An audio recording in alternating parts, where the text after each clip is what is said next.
We're looking then this morning at the life of John Wycliffe and John Huss, and I'm just going to work through them each in turn, chronologically, beginning with Wycliffe, and then probably this afternoon we'll start looking at Huss.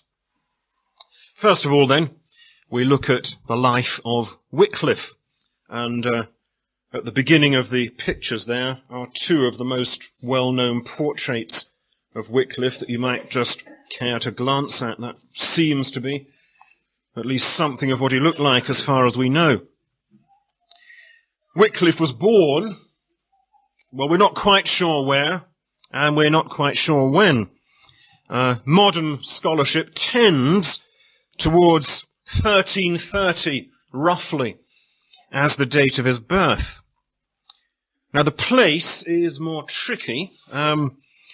The 16th century writer, John Leland, who lived in the reign of Henry VIII, tells us that Wycliffe was born at Spreswell, a mile from Richmond in Yorkshire. But rather confusingly, Leland also tells us that Wycliffe came from the village of Wycliffe on the River Tees, some 10 miles from Richmond.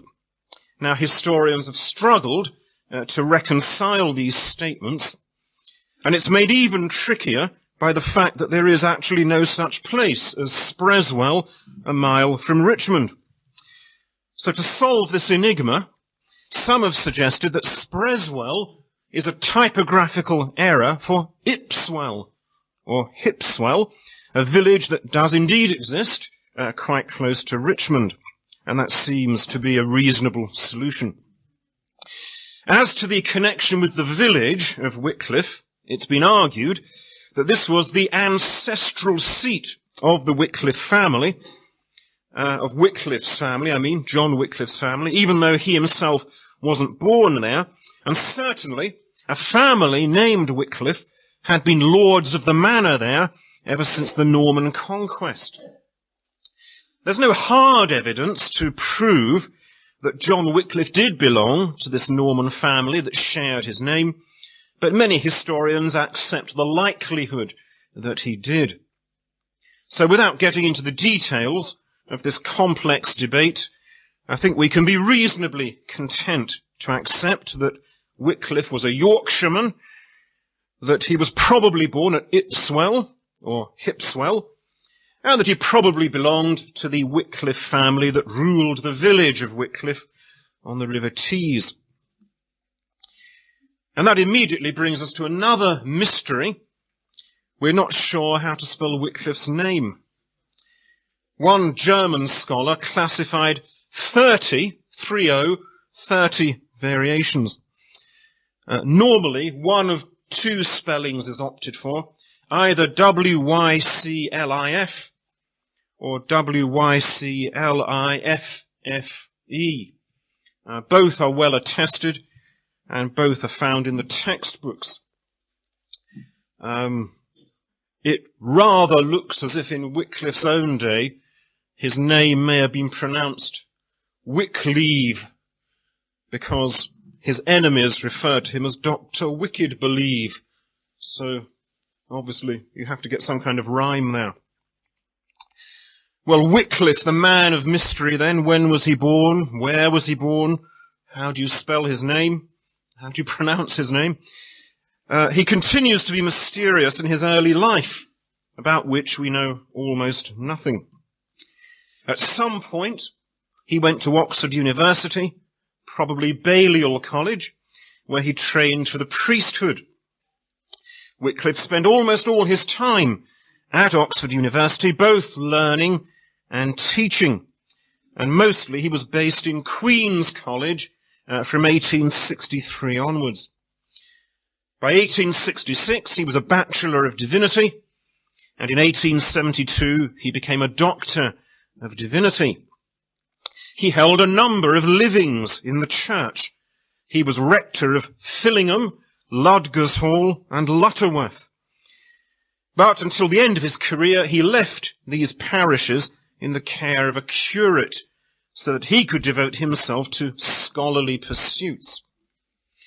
And certainly Wycliffe seems to have felt very much at home in Oxford University. During his last days at Lutterworth, he once burst forth into a nostalgic song of praise for the landscape of Oxford, its woods and river, which shows how much he appreciated its natural beauty. Unfortunately, we know little of Wycliffe's activities in Oxford before his involvement in politics in around 1370, by which time he already had a reputation as an outstanding thinker. How he achieved that reputation and the development of his ideas prior to 1370 are all part of the mystery of John Wycliffe. One thing, though, is clear from the testimony of his contemporaries. Wycliffe became Oxford's most celebrated philosopher and theologian. And since Oxford University was one of Europe's greatest intellectual institutions at that time, that says a lot for Wycliffe. And it also explains why the papacy took it so seriously when a man of Wycliffe's stature, the greatest intellectual of one of Europe's greatest universities, began criticizing the doctrines and practices of the medieval church.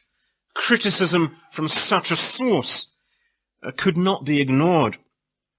In today's terms, I suppose it would be rather as if, in one of America's greatest universities, a teacher of political science who was world famous for his writings and acknowledged talents embarked on a radical crusade against the American president and his staff and their policies, subjecting them to regular and withering criticism as betrayers of America and the American Constitution. The effect and the resonance which that might have today gives us some feeling for how Wycliffe's critique of the papacy and the institutional church was received in his day. We may, however, be surprised to find Wycliffe as a great philosopher, as well as a great theologian. Why would a great evangelical reformer and preacher be a philosopher? So perhaps a word of explanation will be useful. In our society today, theology and philosophy have to a great extent gone their separate ways. Most philosophers are not theologians. Most theologians are not philosophers. And that's largely due to the increasing gulf between, on the one hand, our society's understanding of itself, and on the other hand, the Christian faith. And when that happens, when you get that kind of gulf, philosophy and theology are bound to diverge. Now, philosophy in one shape or another has been an accepted branch of human culture in the Western world since the great days of Socrates, Plato, and Aristotle in Athens, the intellectual capital of Greece in the centuries before Christ. So, when a society abandons Christianity as its public faith, the great cultural pursuit known as philosophy, it becomes increasingly the province of non-Christian ideas and systems of thought. But it was not so in Wycliffe's day. The situation was quite different then. Whatever problems we may have with the official Christianity of 14th century Europe, and Wycliffe himself was to have very serious problems, as we'll see, that should not allow us to miss the basic fact that Christianity, not secular humanism, not the New Age, not Islam, but Christianity was the official public faith of European society at that time. The culture of Wycliffe's day understood itself through the medium of fundamental Christian beliefs about God and the world and human destiny.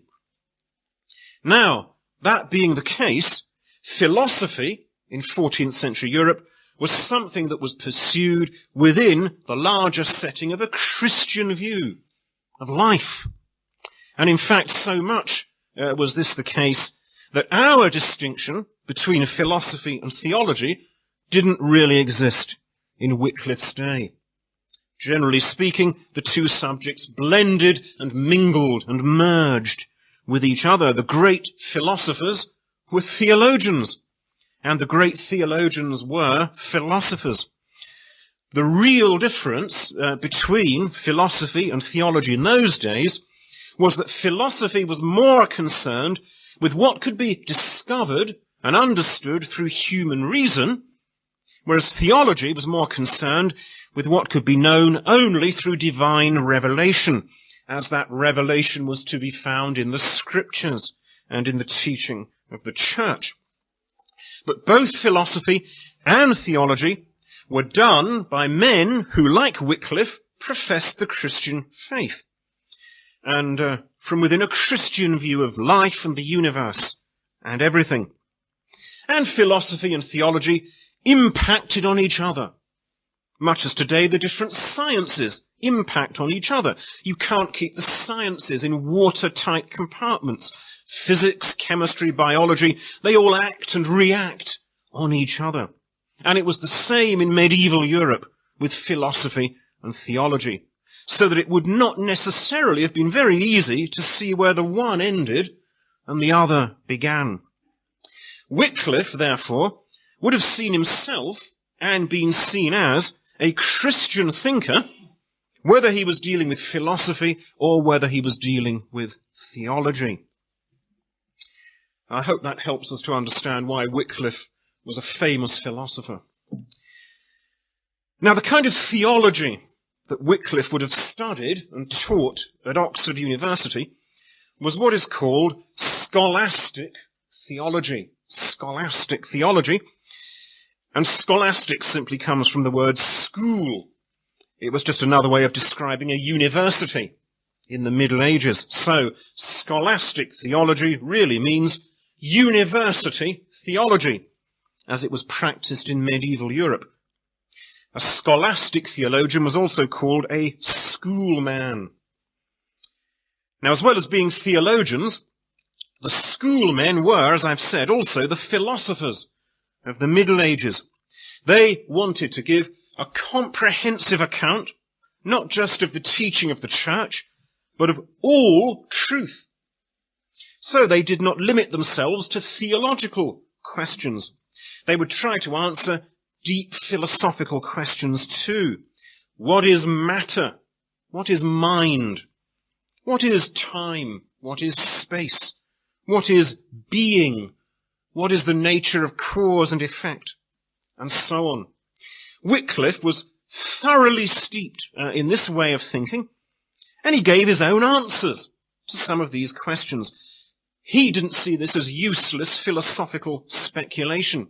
He regarded it as part and parcel of his duty as a Christian thinker to tackle the basic questions of existence. Well, now let's ask ourselves who the main people might have been who influenced the younger Wycliffe in the formative period before he rose to national and international fame in around the year 1370. Now, among figures from Wycliffe's distant past, I realize Wycliffe himself is in the distant past as far as we are concerned, but the figures from Wycliffe's own distant past, the one who influenced him the most was undoubtedly Augustine of Hippo, the early church father of the 5th century. This isn't the place to retell the story of Augustine. Maybe we'll do that on a future occasion.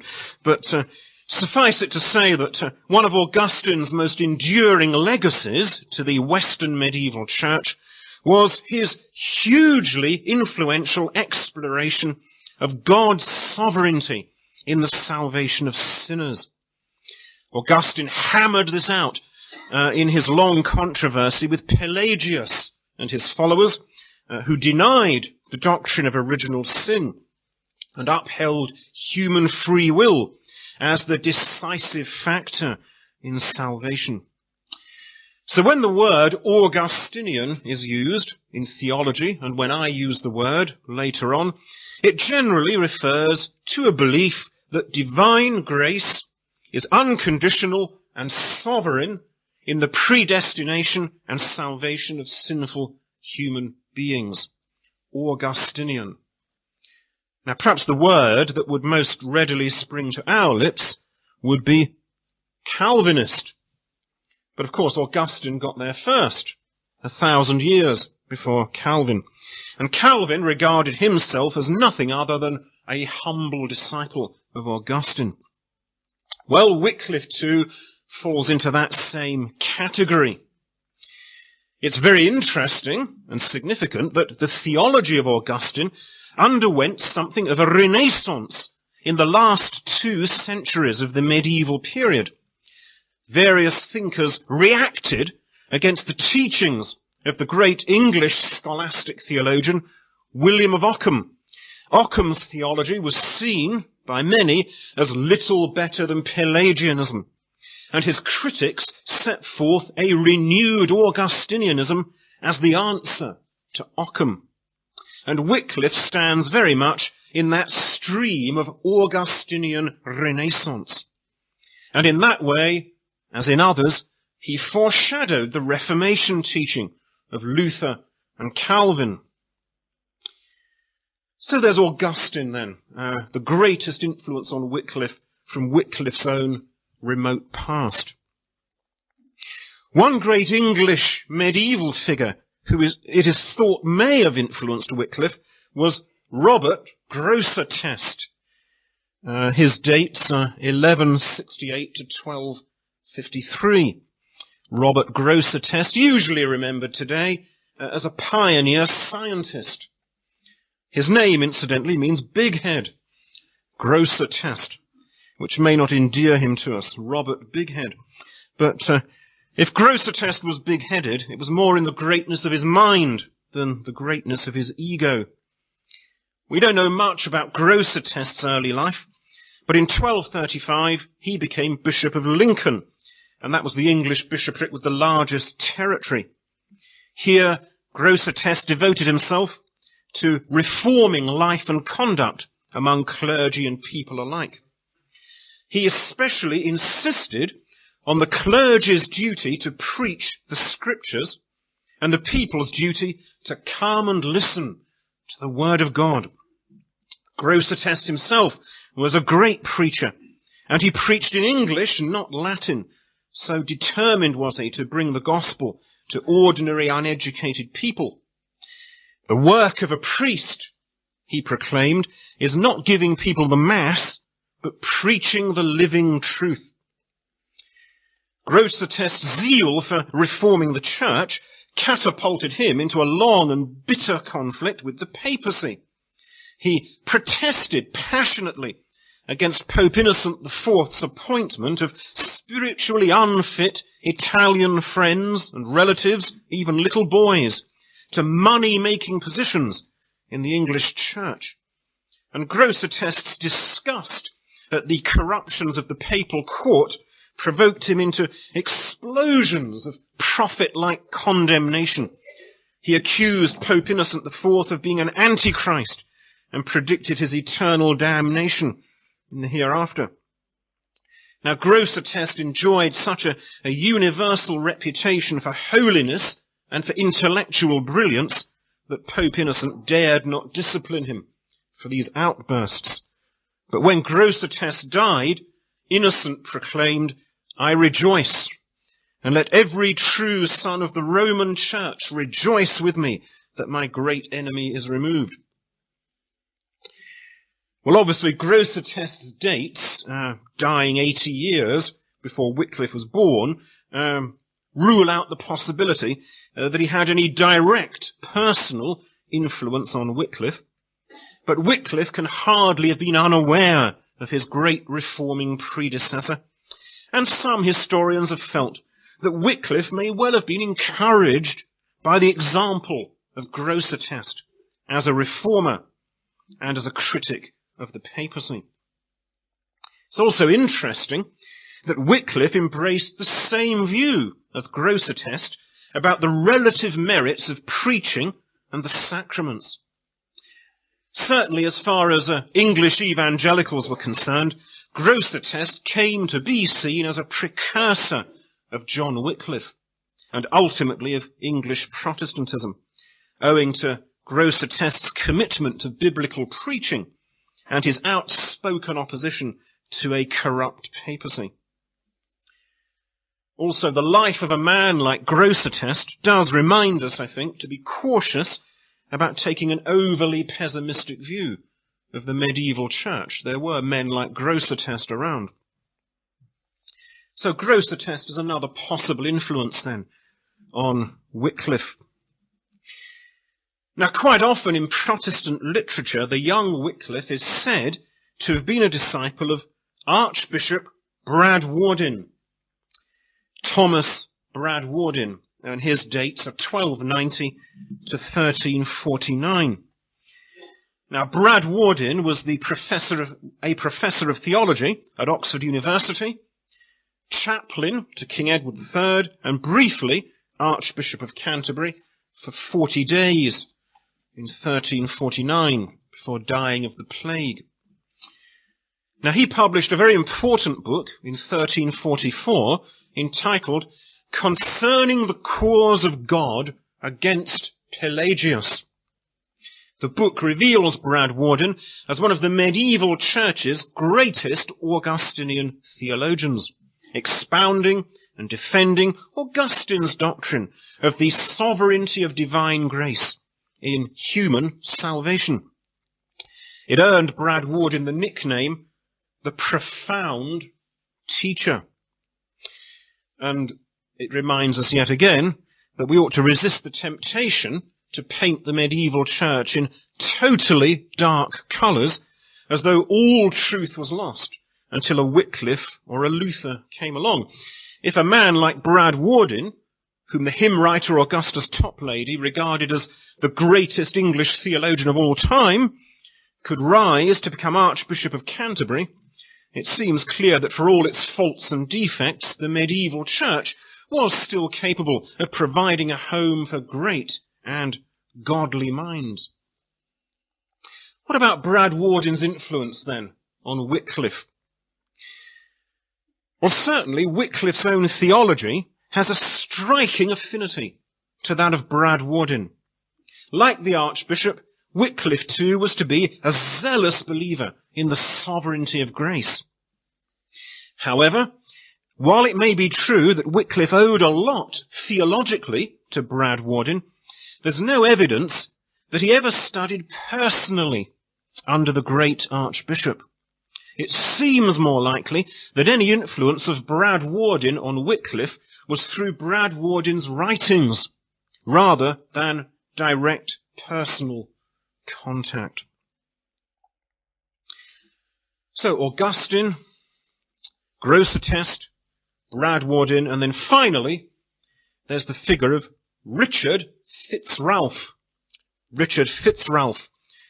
And his dates are 1295 to 1360, and he was the Archbishop of Armagh. Now, Fitzralph was both a scholastic theologian and a noted preacher who in the year 1332 became Chancellor of Oxford University.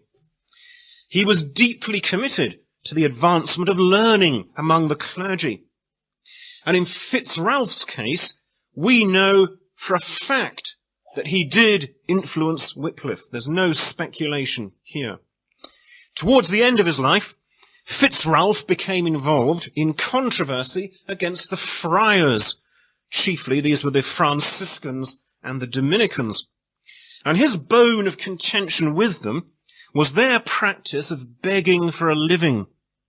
He condemned this as contrary to the teaching of Christ. He formulated his views in a treatise concerning the salvation of the poor, in which he set forth his views about voluntary poverty, possession of property, lordship, and the state of grace. And these views, we know, had a profound impact on Wycliffe. Wycliffe took them up and reproduced them vigorously in his own conflict with the institutional church. So those are some of the actual or possible influences then on Wycliffe in his formative years. That brings us now to Wycliffe's emergence onto the stage of national and international affairs. Sometime in the 1360s or thereabouts, the late 1360s this would be, Wycliffe became a religious advisor to the court of the English King Edward III. There's a portrait of a stone effigy of Edward III in the handouts there. Edward III's date 1327 to 1377. Now this seems to have been because Wycliffe had developed theological views which the English monarchy and the English nobility found very useful in their political conflict with the papacy. This conflict revolved around the papacy's claim to own England.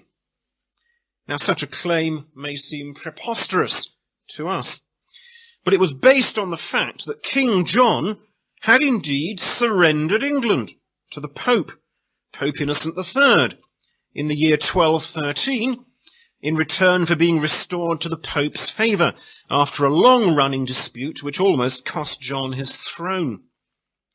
Now, 150 years later, King Edward and his nobles contested keenly John's right to do what he had done.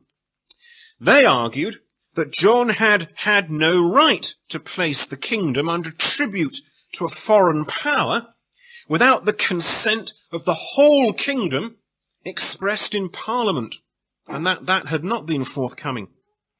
The Parliament of 1366, accordingly, refused the demand of Pope Urban V for back payment of England's tribute to the papacy, which was now 33 years overdue. Alas, the mystery factor strikes again at this point. There seems no agreement among historians whether it was in 1366 that Wycliffe was launched into his career as a political celebrity, or whether it was 8 years later, in 1374. Whichever date it was in the context of this struggle between England and the papacy that Wycliffe made his first contribution on the national scene. He wrote a treatise on the subject, in which he gives a report of speeches of a number of English nobles against the Pope's demand for tribute. In the summer of 1374, Wycliffe went to Bruges as a member of a royal commission to negotiate peace with France. This was the period of the so-called 100 Years' War between England and France from 1337 to 1453, and also, at the same time, to negotiate with the papacy on problems affecting the English church. And it's while Wycliffe is in Bruges that we first find him associated with the great English noble John of Gaunt, the Duke of Lancaster, younger son of King Edward III and younger brother of Edward the Black Prince. I couldn't find a portrait of John of Gaunt, but that's Edward III the Black Prince. Well, it's an effigy of him in Canterbury Cathedral. So John of Gaunt is his younger brother. Now, John of Gaunt is a very important figure in English history.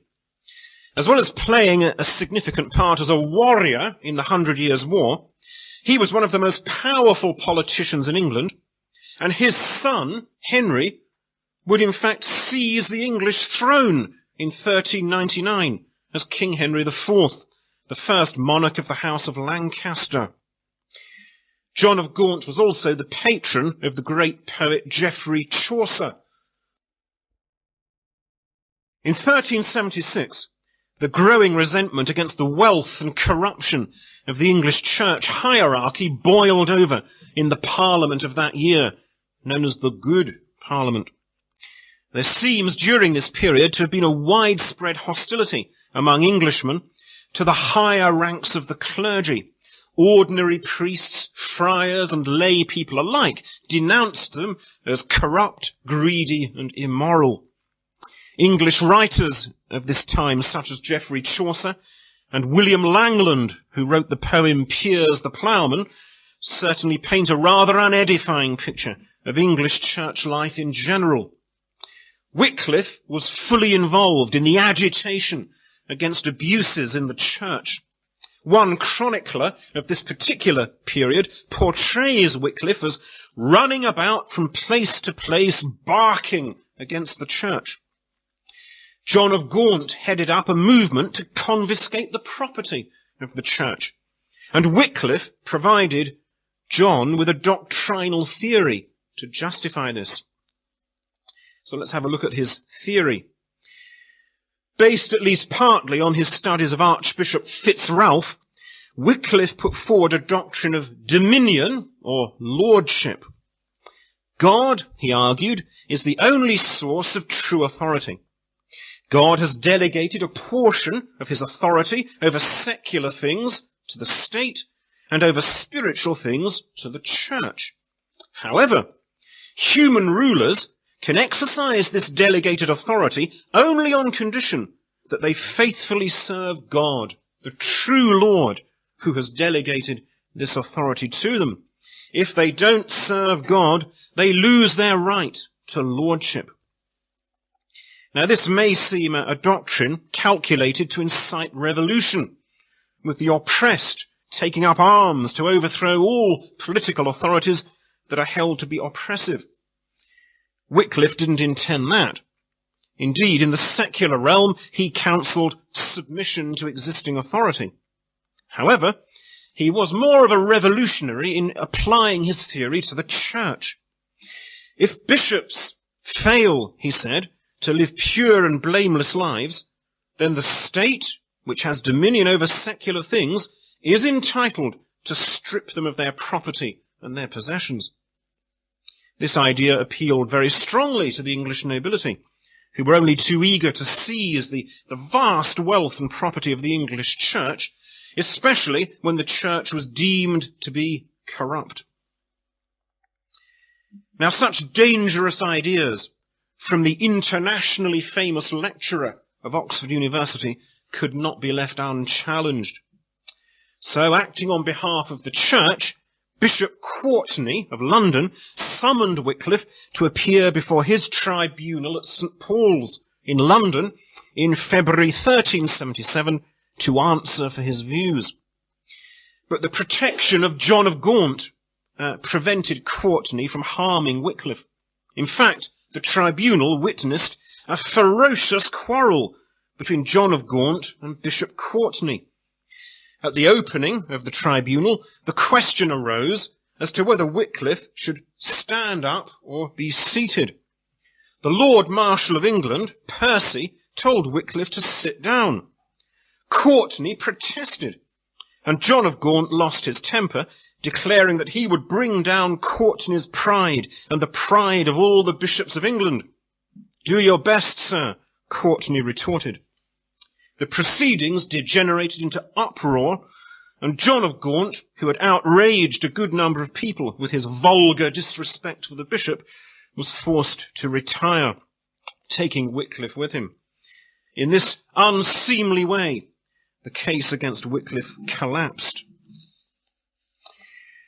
The pressures on Wycliffe, however, increased in May 1377, because in that month, Pope Gregory XI summoned the Oxford lecturer to appear in Rome within 30 days, charged with no fewer than 19 deadly errors.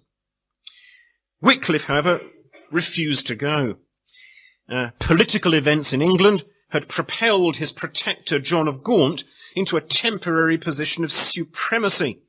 King Edward III died in June 1377, and his young grandson, Richard II, the son of the deceased Black Prince, succeeded to the throne, aged only 10.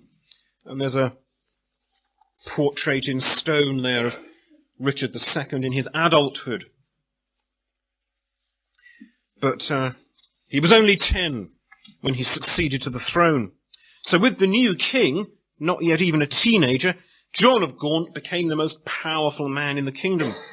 So Wycliffe was safe. When Archbishop Sudbury of Canterbury tried to put Wycliffe on trial in January 1378, a mob of London citizens who supported Wycliffe broke up the meeting. The theology tutors at Oxford also supported Wycliffe. They declared to be true the 19 propositions that Pope Gregory XI had extracted from Wycliffe's writings as erroneous. In March 1378, Pope Gregory XI died, and the attempt of the cardinals to elect a new pope became a catastrophic fiasco, and it worked in Wycliffe's favour.